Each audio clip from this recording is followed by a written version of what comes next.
All right, well, let's.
We're going to go ahead and call the meeting to order. It is June 17th, 2021.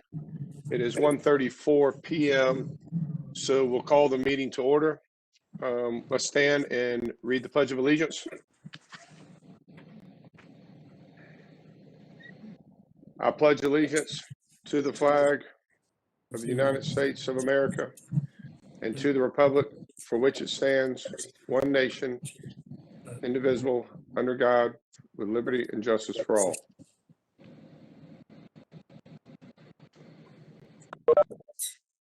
Okay, public notification of this meeting has been published, posted, and distributed in compliance with the South Carolina Freedom of Information Act. We need to do an approval of the agenda that everyone should have received. Motion to approve the agenda. All right, Howard made a motion to approve. Do we have a second? I'll second. Ryan seconds. Go ahead and take a vote for approval. All in favor say aye. Aye. Or show of hands. Thank you. All opposed say nay. So the agenda is approved. We also need to move on to item number 5, approval of the meeting minutes. Connected to your meeting. Hey, Nick. All right, can you guys hear me? Yeah, we can hear you, Nick. Leslie, would you and Nick mind turning your mute on, please? And then caller 2, if everyone can try to mute, except when they have to speak, that'd be great. Approval of the meeting minutes. The meeting was from May 20th, 2021. Do we have any comments or a motion to approve the meeting minutes? Leslie made a motion to approve. Do I have a second? Multiple seconds. We'll give it to Nick. Second. All in favor, say aye or show of hands for approval. All opposed, I guess a thumbs down. That way we've got a record. So the meeting minutes are approved as written. We'll move on to item number 6, public comment. If there's any public that would like to step up and speak, that will be limited to 3 minutes.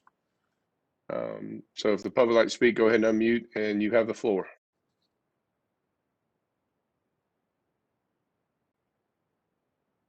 All right, looks like no comments from the public. So John, quickly over to the director's report. You've got the floor. All right, thank you. Well, welcome everybody. If we haven't seen you in a while, it's good to see you again. And hopefully we'll be back in person soon. We do have Elena checking with the different admin staffs at the county and at the town of Hilton Head Island to see when they'll open up their spaces for meetings like this. And I know the town was, I think they're meeting again soon to decide whether or not they're going to open that up to more than just town council. So we'll see. And then county council is open as well now, or they are open now. Limited seating in council chambers. So, we might have to turn some people away at the door because, we have pretty fully audience most of the time. So we'll have to have a waiting list or whatever. But anyway, hopefully we can get back in person maybe next month. So just kind of stay tuned for that. We'll let you know. And I am going to get a PowerPoint started, and then I will share my screen.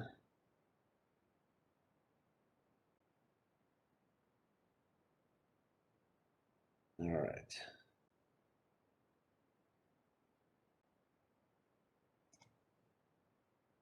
Pick the right screen. I have like 95 things up here. Let's see.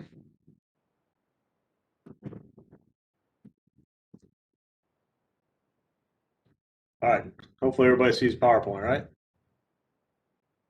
See the route map? Good. Okay. Excellent. Well, welcome to the June 17th, 2021 board meeting. This is our route map. All of those routes that you see there at Hilton Head Island Airport are doing quite well. They're quite busy. Thursday really starts the beginning of the week's push. So Thursday, Friday, Saturday, Sunday, and Monday are the big days at the island for flights. So staying quite busy. Let's see. All right, so quick legislative update. We've talked about this a few times, but in between the last meeting and this one, the governor did sign this legislation into law now. So that's great. Great news for the airports.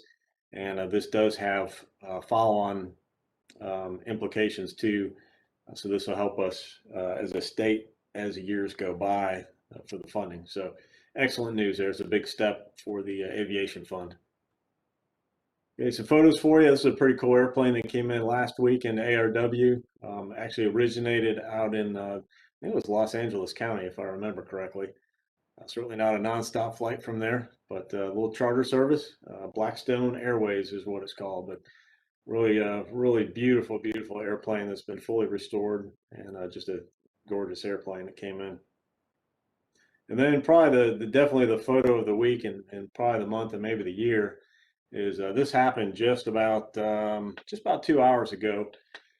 We had a Medal of Honor winner, the last surviving World War II Medal of Honor winner, flew into ARW so that he could attend his great-grandson's graduation from Parris Island. So very cool. Paul, and this guy's from West Virginia, so it's really cool because Paul's a West Virginia guy as well. So it was awesome to have Paul welcome Woody Williams into ARW as he began his couple of days here in Beaufort. So he's got a few events over at Parris Island. Obviously, a lot of people want to meet him and talk with him. And then tomorrow morning he'll be attending like I said, the graduation from recruit training of his great grandson. So very cool. I would encourage everybody to Google him and read his Medal of Honor citation.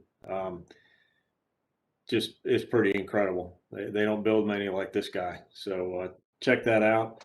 Of course, we're a little partial to him because he's a Marine, but pretty awesome citation, and certainly a huge honor to have him fly into to one of our airports, and then have Paul presented with the Frogmore paraphernalia, as you can see. So Paul, last name again, please. Williams. It's Herschel Woody Williams. Thank you. It's the Battle of Iwo Jima. All right. So move into the stats. You got this as backup as well, but awesome numbers for May. Great fuel sales. So we're doing more than we have done in quite a long time. So operations are up. Flight training is still popular. So you can see that avgas is really, really high. So another great month on fuel sales there, and hopefully we'll continue that. We do end up, as you can remember, and you can see by the graphs, we typically have a dip in the summertime because of temperatures, but we'll see. We're trending up this year, so maybe we'll be able to continue that.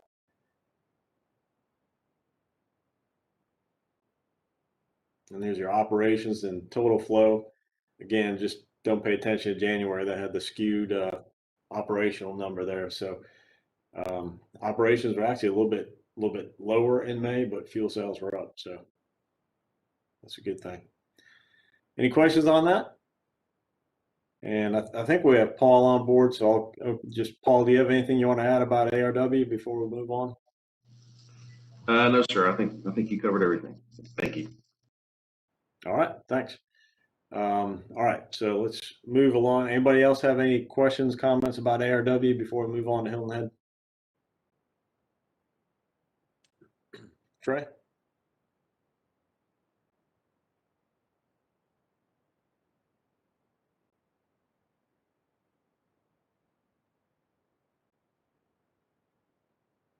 Sorry about that. I couldn't figure it out. Yeah, that looks great. Congratulations, Paul. Obviously your hard work and customer service is paying off with people coming to ARW. And John, with you making the price adjustments several months ago, year ago, it certainly made a difference. I know Paul and the staff have wanted to do some, are looking for some funds to do some upgrades in the FBO and just some other improvements around the airport. How does this help us? Fuel cells are up, I assume income's up. Are there some monies that are becoming available, John, that we could start trying to do some of these improvements? Yeah, thanks for bringing that up, Trey. That's a great question. It's something I forgot to talk about. Just this week, we received the H-Tax award letters from County Finance. So we did apply for, I think our number was 80,000 in funding, and we did receive that. We were awarded 80,000. So we're going to do some renovations inside that terminal. And so now that the money's been officially awarded, now we can go ahead and bid that out. So you'll see that opportunity coming out real soon. Great. Good news. Thank you, John. Now I don't know how to, Absolutely. let me try to mute so I don't give you background noise. All right. Anybody else? Or anybody else from ARW, let me know. I can't see everybody right now, so just go ahead and speak out if you have something. Hey, John and council members or board members, this is Steve. And I believe an additive to that, Paul has looked into and is extremely close, if not have already done it, purchased some new lights for the hangars. So hope we can brighten up those hangars a little bit.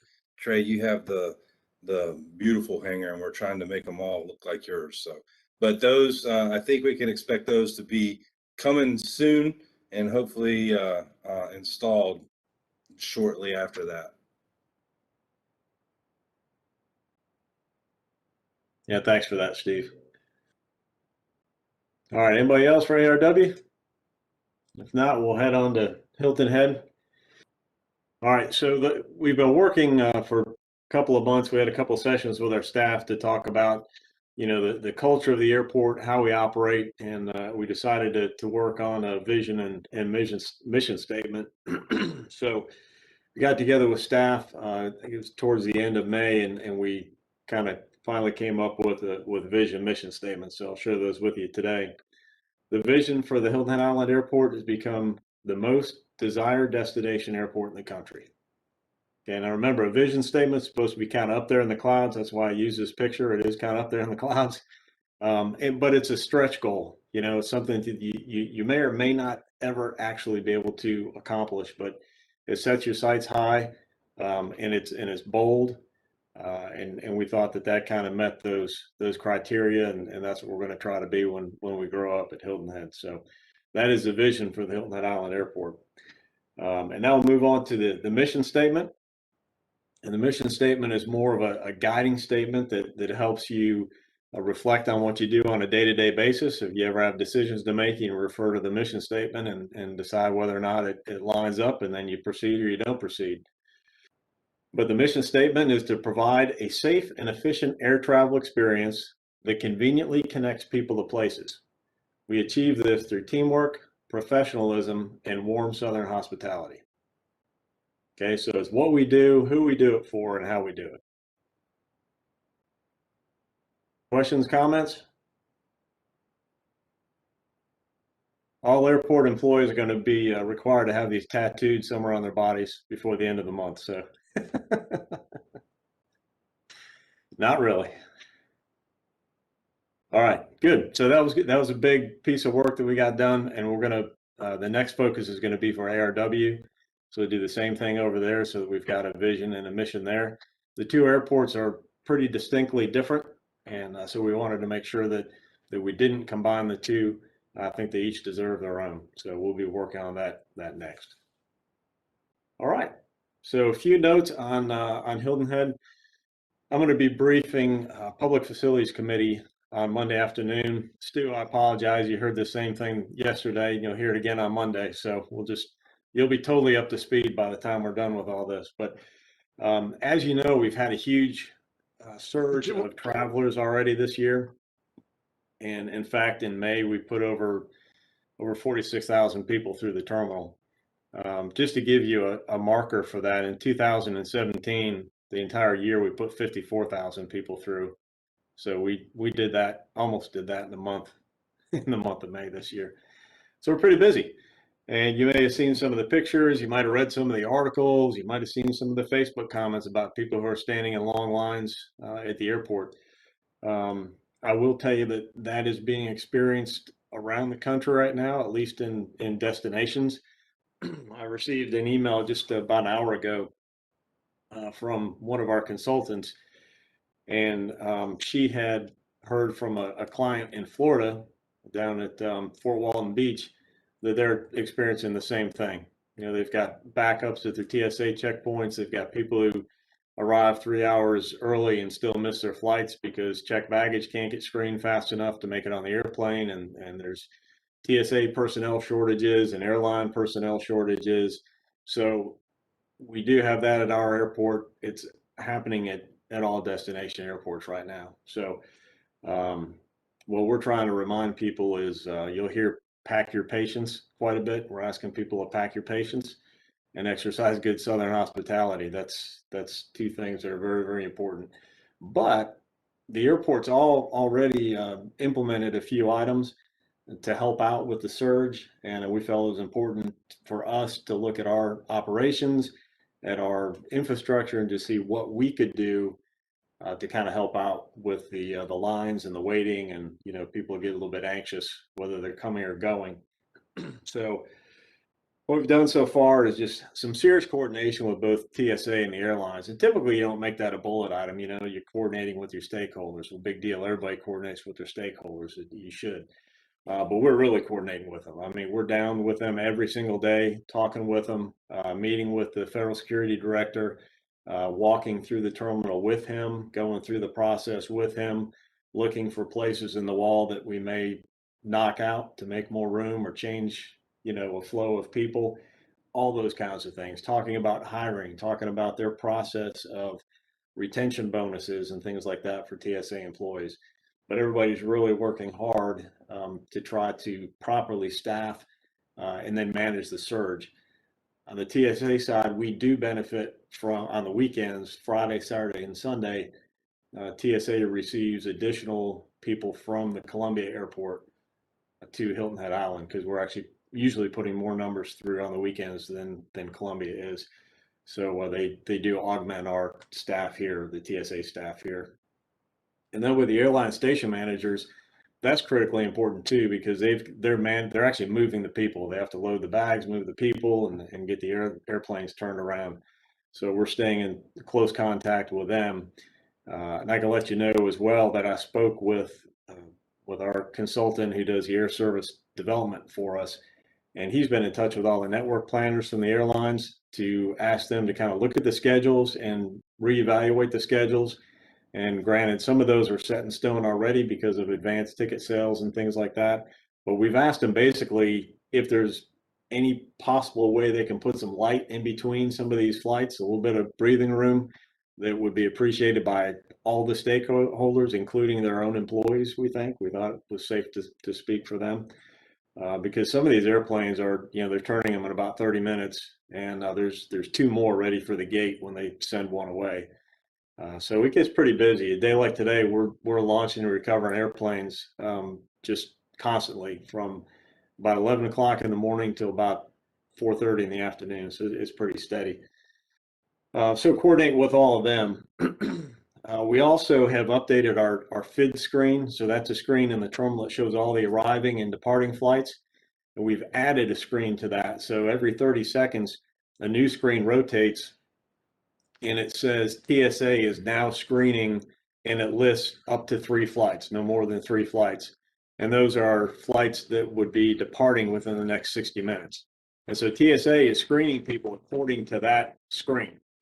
And that way, if there's somebody in line early, if they're on the 4th flight, that flight's not on the monitor, then TSA sends them out on the line and says, come on back in line when your flight appears on the monitor. So it does a couple of things. It gives people information, which when you're in line traveling, you need information. And it also gives the TSA folks something to lean on when they need to pull people out of line to get the right folks back in the hold room. So far it's been working pretty well. We have seen our wait times that are reported by TSA decrease by a lot. Over Memorial Day, we had max wait times of 44 minutes. A wait time of 35 minutes gets reported to headquarters for TSA. So we did have reports on that weekend. Last weekend, we put almost the same number of people through the terminal as we did Memorial Day weekend, and the wait times were down to 25 minutes at the max. So something's working, so that's good. And we'll continue to press and just look at all the different issues that are happening, whether people are missing flights and that sort of thing, to try to do what we can.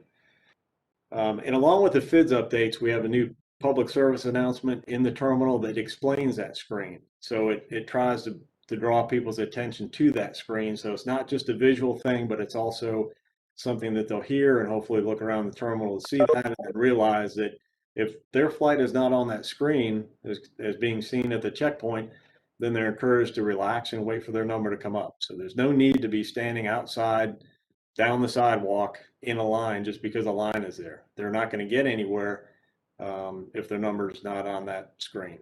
So, and then we've also got a new public information officer at the county, which is fantastic. Chris Opart is his name.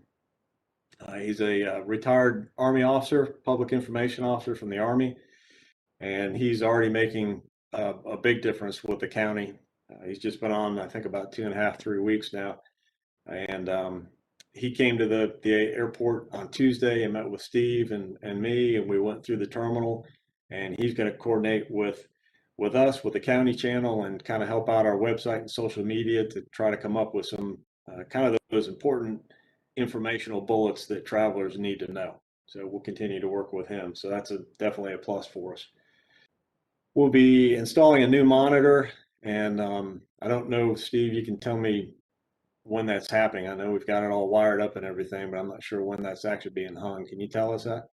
Yes, sir. The installer, he wanted to coordinate with us after 5 p.m. on any day during the week, and it looks like the last word I got was today after 5 p.m. He'll be in the airport to install that. So I'll see tomorrow morning how it looks and how it works. So hopefully everything goes well this evening when he installs it. And that's to, combat the passenger traffic is why I wanted to do it later on.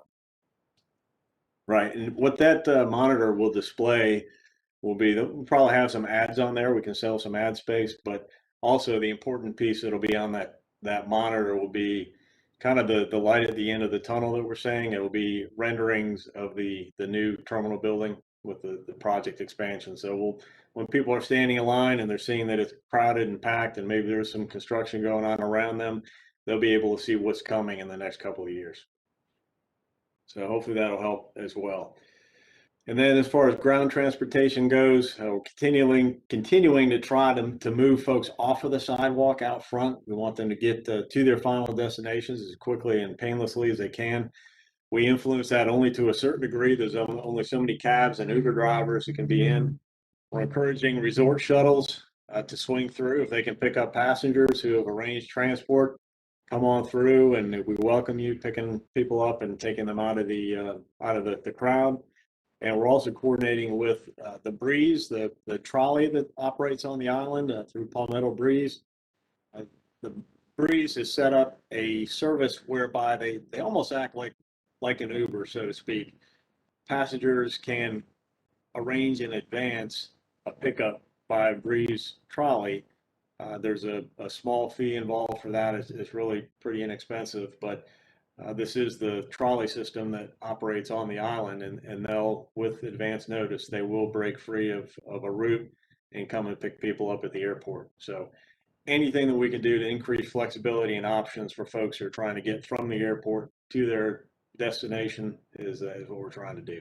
So, and then last on the list is comfort dog visits. And you might remember the picture we showed last time of the great, gentle, happy golden retriever that walks through the airport. Believe it or not, that helps. You know, when you have people, whether they're adults or children, who are standing in line or nervously waiting for their flight, or wait to get screened, having a happy dog walk around the terminal with a sign on it that says "Please pet me" really makes a difference, and it can calm people down. So we have Zora, who's our comfort dog, who'll be in, I think, just about every weekend coming in to see people in the terminal. So it's always good to see a fluffy dog in there to greet you. And there she is. That was just last weekend. So she's happy to see folks, and as you can see, these travelers you can tell they're smiling behind their mask. Okay, so we have next month, there's an aviation day that the Boys and Girls Club is putting on, and Civil Air Patrol is kind of leading this event, but there's a lot of stakeholders involved. There should be hopefully some representation from the Air Force and the Coast Guard. I know mosquito control is going to be down. Signature Flight Support is taking part in this, but it's going to be an event that really talks about different aviation careers and just try to open more eyes to the aviation field for folks. So there'll be, like I said, hopefully some aircraft that are displayed down here so that those students can see just the opportunities out there. And Steve's going to be heading that up from our side, but if board members are interested, you can get in touch with Steve and he'll get you the information. Love to have you out there. All right, and stats, which you've seen. Any questions on what we went through already? And we can dive into the numbers. All right. Brian. John, I got a question that I ask periodically about how we're comparing to Savannah. You mentioned that there's been a big travel surge that's been pretty significant, not just here. Departing aircraft, I can't hear you. Okay, go ahead. Okay. I ask this question periodically about how we're comparing to Savannah. You mentioned that there's a big travel surge that's not just here, but all over the country. Is there the same kind of issues with TSA and waiting lines at Savannah right now that we have? Yeah, Brian, I'll be honest, I don't know. I don't know. I've not had time to look at them. We've been so busy chasing it here. My concern is I don't want us to become victims of our own success. We've spent so many years now trying to attract people to come into Hilton Head, and I'm beginning to sense that there are negative comments on the island about how difficult it's now becoming to use Hilton Head Airport and arrive for all the reasons you already brought out. So I think it's something worth looking at, because I'd hate to see all the good stuff that we've done over the last couple of years to bring people here and have them only go back to Savannah when we don't need that.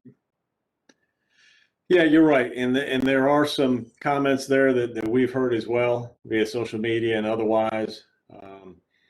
And so that's why the list of items that I showed you before has been done. And we've really been throwing ourselves at this headlong, and all our energy has been going into this. So we're doing everything that we can, that we know how to do.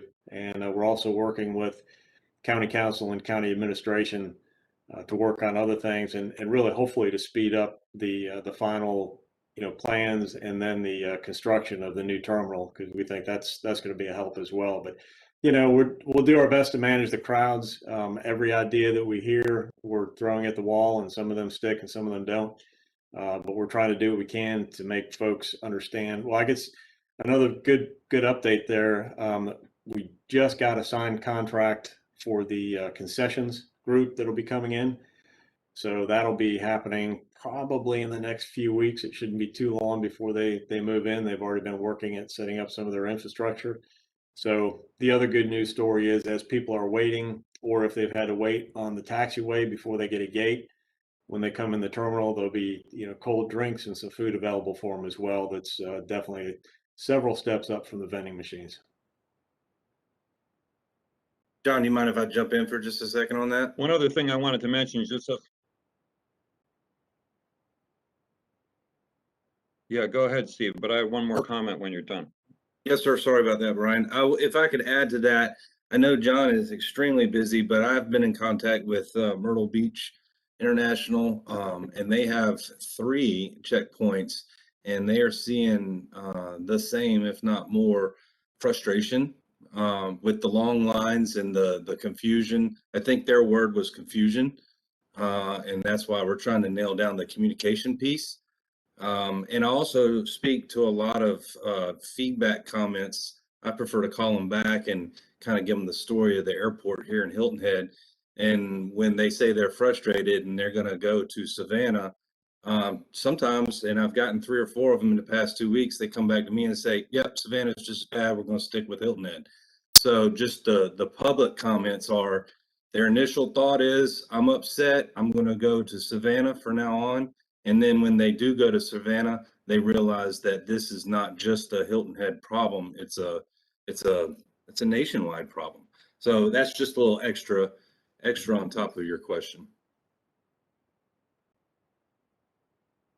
That helps, Steve, because that gives me a marker to compare to. But one other comment I wanted to make that I'm not sure all of you are aware of, which again tells you how much things have changed here, is for those of you that aren't familiar with this, at the busiest airports in the country, to provide for meaningful and orderly traffic flow in and out of airports, many of the major airports undergo what's called a ground stop, where if you're going to a real busy airport, your departing city may hold you on the ground for X amount of time before you can even leave to get to your arriving city. As of the last week and a half, Hilton Head actually has ground stops now. For flights, for example, that are coming from Dallas, Fort Worth, or even Chicago, that plane may be actually delayed on the ground at those airports because we're completely saturated here. That shows you how busy we've gotten here in the last month.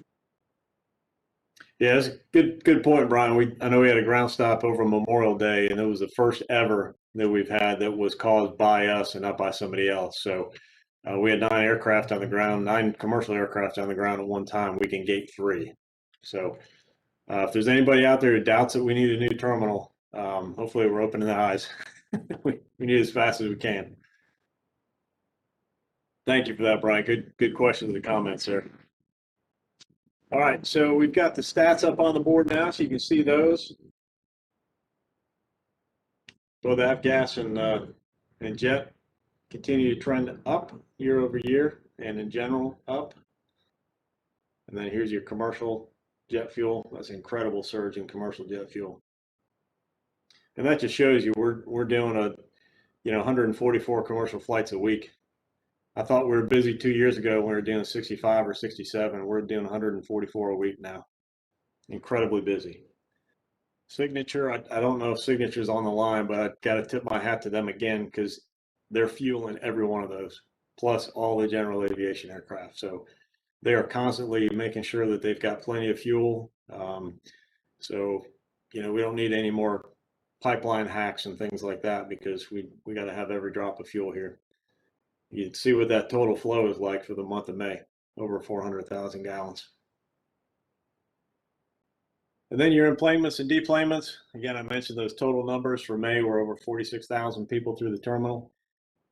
That's a lot of folks using the facility. So all of the infrastructure gets stressed, everything from when the people land, the taxiways, they're full. Then you come in through the terminal and everything is full and everything is getting used. So we're ready to build. Parking lots filling up, rental cars are depleted, so we need a little bit more of everything here. And then total passengers, you can see here, they're all trending up as well. Keep in mind, May was the first month for United, so that's the blue. And I'm sure we'll see a bigger number in June for them as well. So excellent numbers. That turns into revenue, which is great. And we'll be reinvesting that revenue back into the airport. All right, questions on those? All right, I will stop sharing the screen here.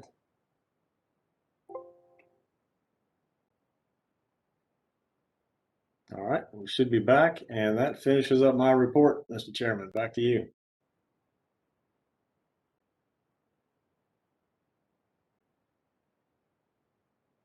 There we go. Trying to turn it back on. Thank you, John. Well done, as always. All right, let's see. We'll move on. Can everybody hear me okay? Okay, good. Let's move on to unfinished business. I don't know that we have any unfinished business. And then we'll move on to new business. Back to you, John, for some action items, I believe.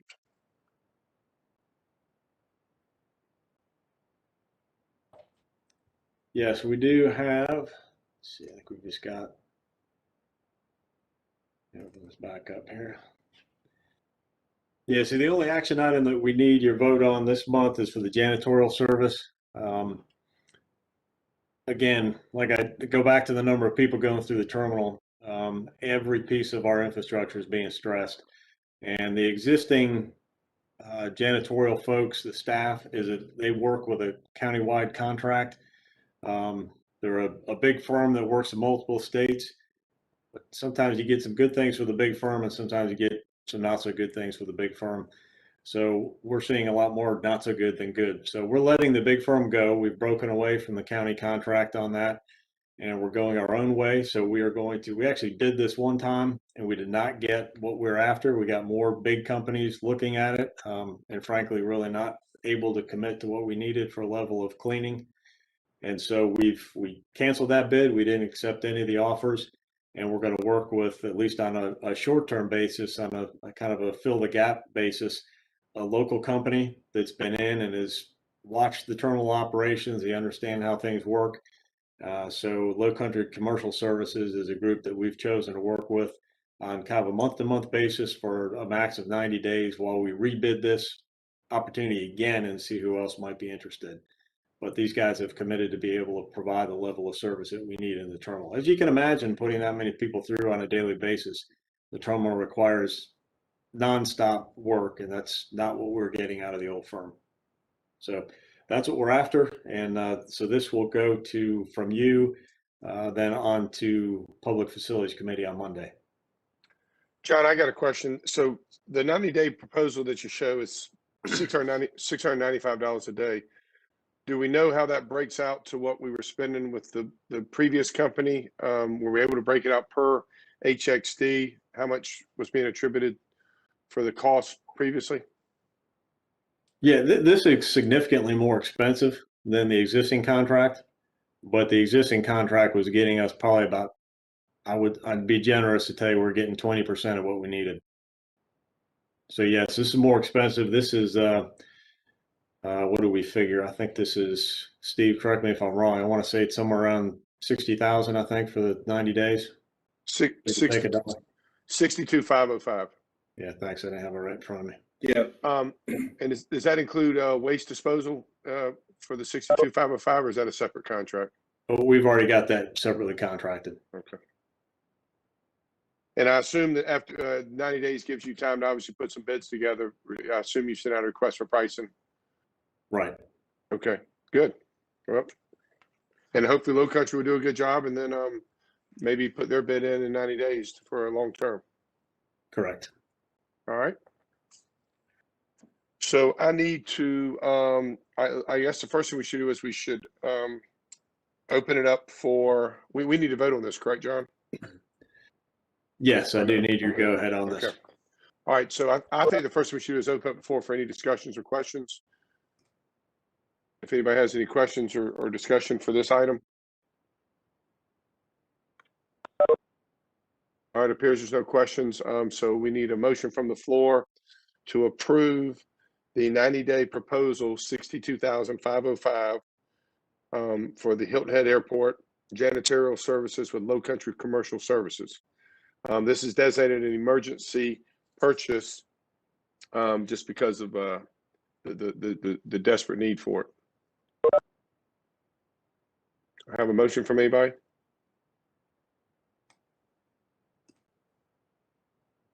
I approve. I'll give the motion. Yeah, you got All right. Leslie too. All right, I can't see everybody. How do I change that, John? There's a view up in your upper right usually, and if you go to grid view, and then you might have to just drag your screen to make it bigger. I just got it. Thank you. Okay, so we'll give the motion to Brian, and then do I have a second from the board? Okay, we got a second. Was that Leslie? It Okay, was Ann. so all in favor, vote by saying aye or show of hands. And all opposed, vote by no or a thumbs down. I voted yes. So the motion approved. So that takes care of that business on the action items. Thank you. Let's see, and I don't have a list of everybody's committee. I'm not sure who the committee chairmans are, and I know so we'll do a committee report, chairman update. So if you're a committee chairman, just go ahead and raise your hand, take the floor, and give us an update. I know Chris Butler is the chairman for Beaufort County ARW right now, and he's not present, so we'll pass that committee off till next meeting. Anybody else?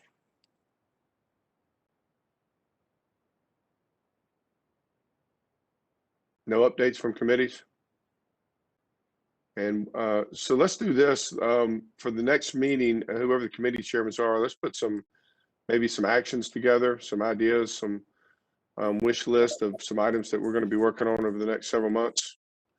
And if you could submit those to Elena prior to the meeting so we can distribute to everybody, then we'll talk about it. Go ahead, Howard.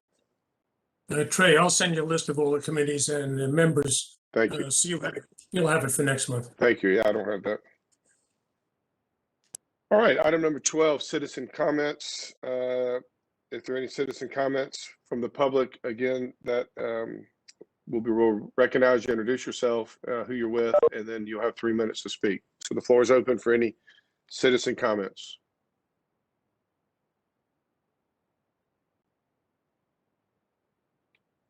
All right, good. You're making this easy for me. Next item is actually adjournment. So I need a motion to adjourn the meeting. Howard. And I need a second. And the meeting's adjourned. Thank you, Nick. Future meeting, the next virtual meeting. And John briefly talked about it. We'll just try to update the board. I personally would like to get back into a room and have meetings in person personally. But everybody needs to feel comfortable. We still could tie in the web links, obviously, with the meeting. But our next meeting will be virtual again. That will be held on Thursday, July 15th, 2021 at 1:30 p.m. And so that being said, the meeting's adjourned and over, and everybody have a good weekend.